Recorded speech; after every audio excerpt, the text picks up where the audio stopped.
এই আমার গাড়ি আর এই দেখো একটা বিরিয়ানির দোকান, ঠিক আছে, নিউ হাজি বিরিয়ানি। কি বলবো বুঝতে পারছি না, বাট আজকে হচ্ছে 29শে এপ্রিল আর আজকে হচ্ছে কি আমাদের পশ্চিমবঙ্গের দ্বিতীয় দফা ভোটের দিন। সকালবেলা ঘুম থেকে উঠে আগে খবর চালালাম, দেখলাম যে কি হচ্ছে না হচ্ছে চারিদিকে, মোটামুটি খবরও দেখলাম। তারপর বাবা বললো চল 2টো বাজতে যায়, একটু ভোটটা দিয়ে আসি। তো গেলাম, এই যে ভোট দিয়ে আসলাম, এটা আমাদের অধিকার। তো বাবাকে নামিয়ে আমি একটু বেরিয়েছিলাম একটু চারিদিকটা দেখতে আর কি, কি করবো, বাড়িতেই বসেছিলাম, সেই জন্য একটু চারিদিক মানে আবহাওয়া দেখতে বেরিয়েছি। মোটামুটি আমাদের ওইদিকে গাছতলাতে শুরু করে রানীকুটি, টলিগঞ্জ, চারিদিকে প্রচুর আর কি ফাঁকাই ফাঁকা জায়গা, ঠিক আছে।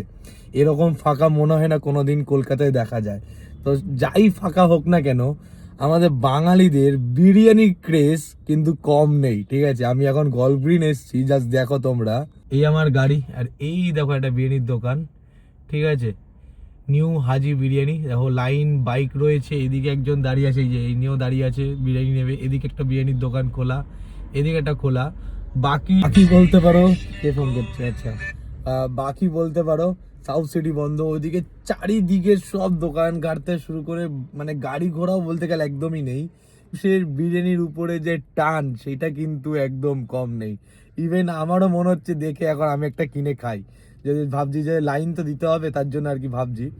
বাট ঠিক আছে, বিরিয়ানির ক্রেজটা দেখে বিরিয়ানির প্রতি একটা আলাদাই ভালোবাসা আসছে, ঠিক আছে। যাই একটু বিরিয়ানিটা খাই। খাবারের টাইম হয়ে গেছে, বাড়িতে এখনো খাইনি, জাস্ট সকালে ছাতু আর কলা খেয়েছিলাম। তো ভাবছি একটু লাইন দিয়ে বিরিয়ানি খাবো কি না, ঠিক আছে।